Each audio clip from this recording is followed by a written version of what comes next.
follows. Speakers asked to talk for 25 to 30 minutes on the step of that week, followed by discussion and questions until 7 p.m. You can find these weekly meetings on our YouTube page, the Conscious Contact Speaker Group of Doylestown. Don't forget to smash the like button, subscribe, and share. That brings us to the speaker portion of the meeting on January 24th, 2022 in Doylestown, Pennsylvania at the Monday night 6 p.m. Stay Alive Literature and Step Group of St. Paul's Lutheran Church.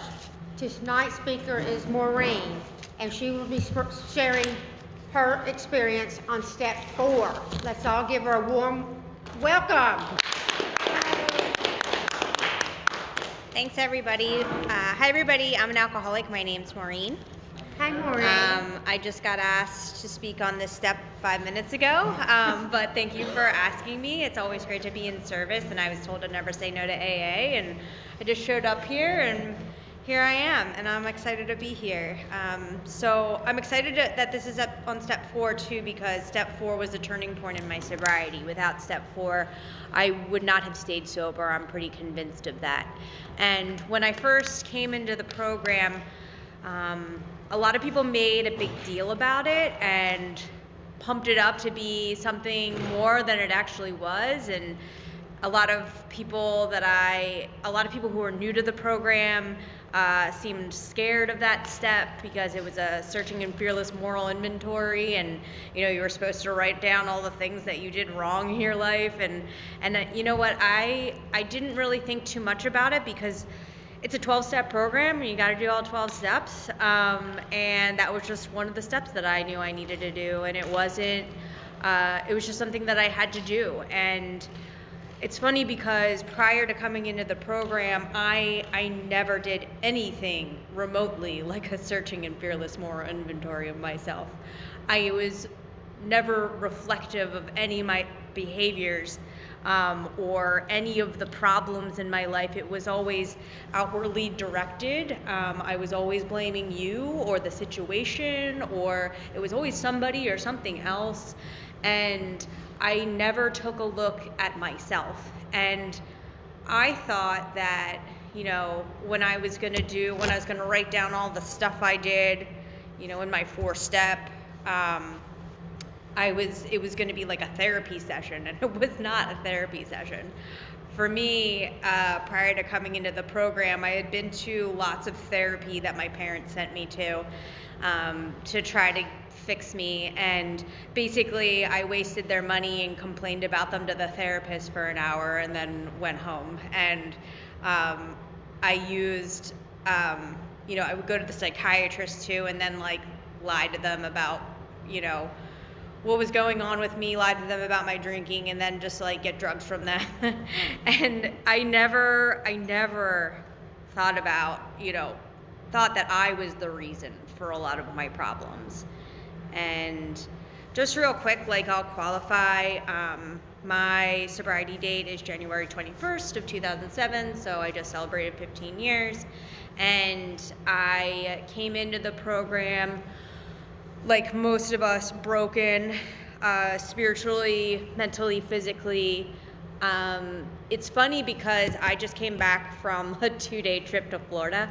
I couldn't stand this weather anymore, and my sister just moved to Florida, so I literally took a flight and came down there and just came back last night. And she lives 25 minutes from the rehab that I went to 15 years ago. And I ended up going and celebrating my 15 years at this AA clubhouse that I used to go to all the time, which was really cool. It got to be full circle, and I was there with my sister, who has seen me through a lot, and she's been a huge support to me, and then also with my husband, who we used to drink together, and he's sober too. And so it was a really cool experience, and it just drove home the fact that my relationships today are completely different than they used to be because of AA, because I work the steps. My sister used to be afraid of me because I was such a tornado, and I would try to draw her into like these crazy shenanigans that I was a part of, and she just kind of went along with it because she wanted to be cool and she looked up to me because I was her big sister, and I and after a while she just kind of held me at arm's length, and it took, you know, the amends process to really heal that chasm between me and her. And then, you know, with my significant other, like, there was a lot of stuff that went on, you know, when two alcoholics, active alcoholics, are together. You know, there's a lot of like bottle throwing and screaming and stuff like that. So that all went, like, all of that stuff went on my 4-step. And I was thinking about, you know, to the lead up when I started working my steps after I came to the program. So I was thrown into rehab in Florida. I was there for almost 5 months, and then I came back home. But in that time, I learned about the steps. They took us to a meeting every single day. I started working the steps with a sponsor, and I only got up to step 3. And then in the intervening 5-6 months, I did steps 1 through 3 like 5 different times with 5 different other sponsors. I kept getting sponsors who were like too busy, or like their, you know, husband was sick, or like their kids were too busy with their kids, so they would pass me off to somebody else. And so I ended up not getting around to step 4, not because I was unwilling, but just because of circumstances. And I was so eager to like just get it done. And by the time I finally got started with it, I had about 8 months sober, 9 months sober, and I was a mess. I was still behaving in a lot of the same ways that I was before I came in, just very selfish and self-centered and wanting everybody to do things my way. And, you know, if I was around people that were drinking, I was like, well, you can't drink because I'm sober. And like, I was acting like that, like very entitled, and that, you know, people should still bend to my will, which was how I was acting before. And I didn't recognize it because I hadn't done my 4-step. And once I started working on it, that was transformative for me. I did the columns, you know, the harms done, the fears, the sex inventory, you know, and the biggest part for me was that column with, you know, my part. And that was the first time I ever looked at my part. And I saw these common themes of like need for control, and I had these tendencies to want things my way all the time and cut people out of my life, or like manipulate people if I wasn't getting my way. And I started seeing patterns, and that's not something I ever recognized before. And I started like right from that moment to start changing my behaviors, and things started to change for me. My relationships slowly but surely started to change because I started to change. You know, I'll give one example. My dad and I were always at odds with each other growing up. After, you know, once I became a teenager, I was just like, I was not a peach. I was like really tough to deal with. And I didn't recognize that. I always thought, you know, my dad should like be able to handle it. And, you know, why is he yelling at me? Why is he doing these things? And I was like, he's the adult. And meanwhile, I'm, you know, stealing his car and like stealing his money and, you know, getting in all this trouble. And like, no wonder he was mad, you know, and he probably didn't behave in the most appropriate ways, but he, you know, was doing the best that he could. And I didn't recognize that until I started working on that relationship in my 4-step. And it's funny because like he didn't change at all. Like he is still the same exact person that he always was. And I changed. I changed the way, it was very hard, but I changed the way that I spoke to him. I changed, you know, I started to think about how, you know, how can I help him? How can I be helpful to him instead of like always taking? And and today, like, we have an awesome relationship, and it's a very reciprocal relationship. Like, I'm his adult daughter now, but like, we hang out, and we like go to football games together, and we go, sometimes we travel together. Like, it's so different now, and it stemmed from me looking at that relationship and my part in that relationship. I believe like nothing would have changed if I hadn't done that. And so, another part of the 4th step was working on my fears and my sex inventory, and those were like difficult to look at as well. And I didn't think that I had many fears, but it turns out like there's lots of deep-seated ones that I didn't want to look at, and I still carry with me to this day, only like they're much more manageable today. And it also shows me like my part in that as well. And in terms of like the sex inventory, I aroused much jealousy, and as it talks about in the 4th step, and I didn't think anything of, so my big thing was, because I did most of my drinking underage, I would use men to buy me alcohol like all the time. It didn't matter whether I liked them or not. I used to pretend that I liked them, and then they would buy me booze, and then, as long as they were getting me what I wanted, then like we were cool, like we were friends, and like I would pretend that I was romantically interested in them. And then, the second that they caught on, I would like go find somebody else. And like, because my main goal in life every day was like getting messed up. And so like there were a lot of people that I hurt along the way because I did that. And then any kind of like significant other that I had, it was like a one-way street for me. I manipulated, it was always like what I wanted. I didn't care about what they wanted. And I had to take a look at that. And my relationships, whether it was like a friendship or a significant other, like it was always one-sided. And I never realized that until I started writing it down on my 4th step.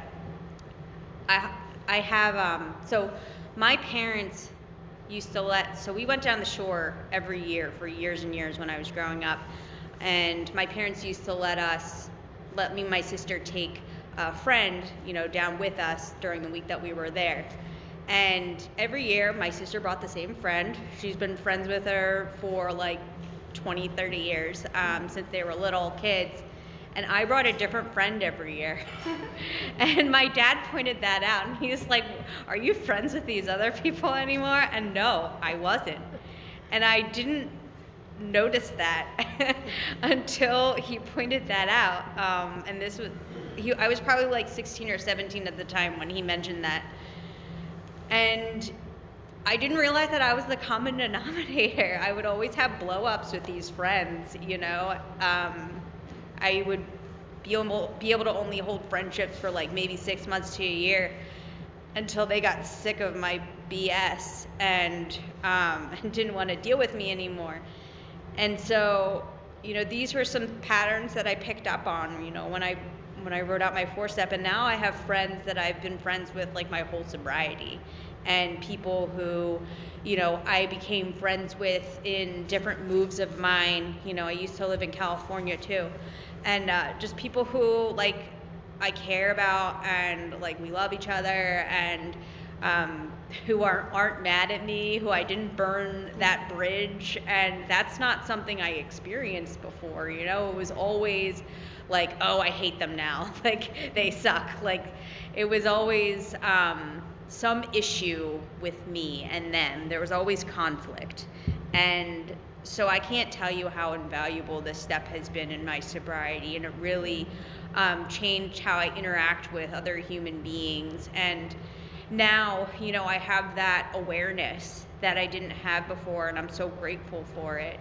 And I think it talks many, many times in our literature about how, as alcoholics, we're like incapable of having relationships with other human beings, and that describes me very well. Like, left to my own devices, I can't be around people. Like, I do not want to be around people, and I am able to, have reciprocal relationships with people now, whether it's like an acquaintance or someone in AA or a sponsee or just a friend or a family member. And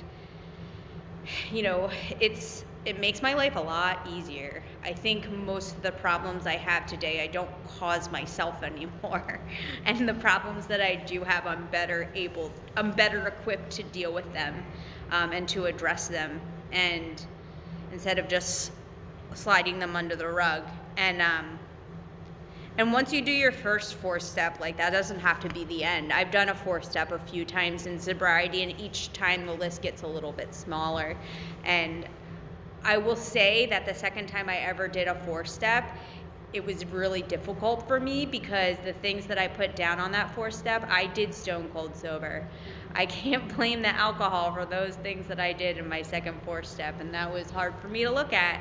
And I will say, in early sobriety, I stole money from my parents, and I did some things that I'm not proud of, other things like that I'm not proud of, and I did it sober. I was still engaging in a lot of those behaviors, and I had to write that on my second 4-step. But you know what? Because I did that, I don't do stuff like that anymore. That stuff isn't even on my radar. I would never do anything like that today. And I don't know if any of those behaviors would have changed if I hadn't done a 4-step.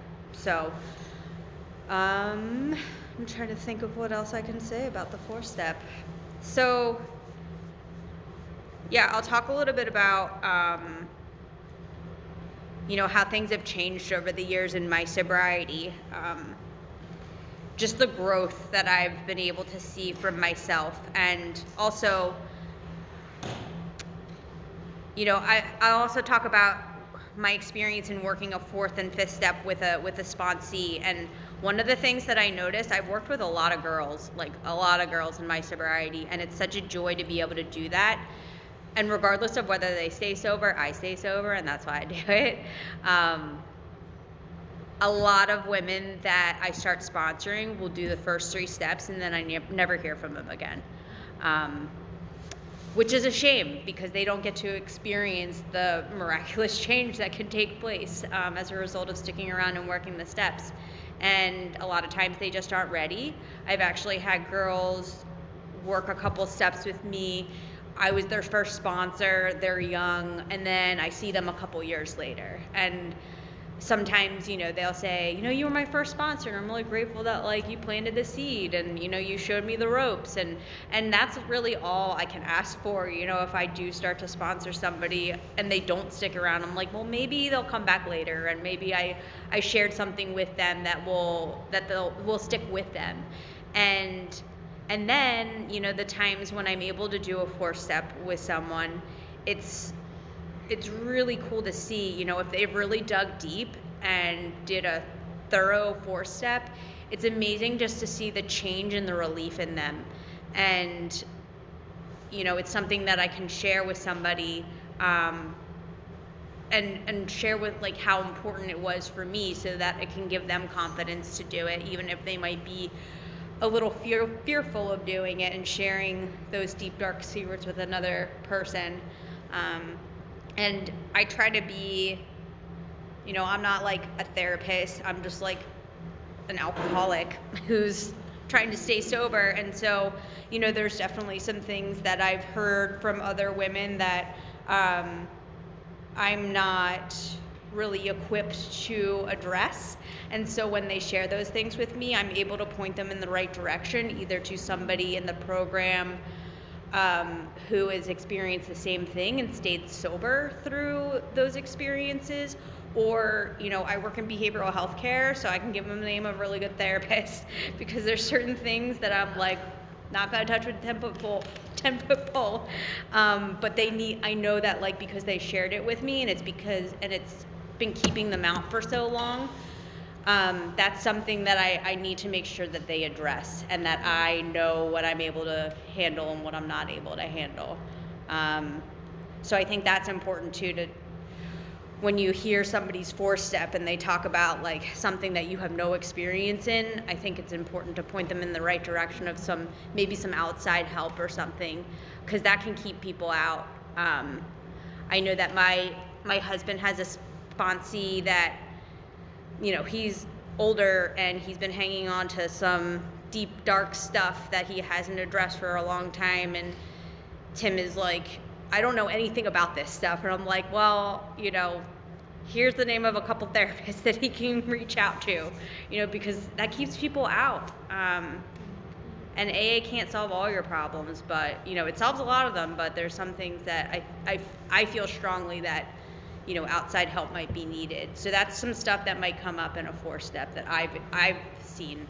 And I feel like I can be helpful in that way. I know what I can't handle. But it is like a blessing to be able to do that with another woman. So, I think that's all I have. Thanks for letting me share. Very, very, very good. Okay, guys, You're so young. please limit your sharing to 3 minutes. Please keep your shares related to the step. If you feel like drinking or you've had a drink today, please see me or speak to someone after the meeting. We ask that you please refrain from the use of profanity. We are in a church and on a spiritual journey. So now I'd like to open up the meeting. All right,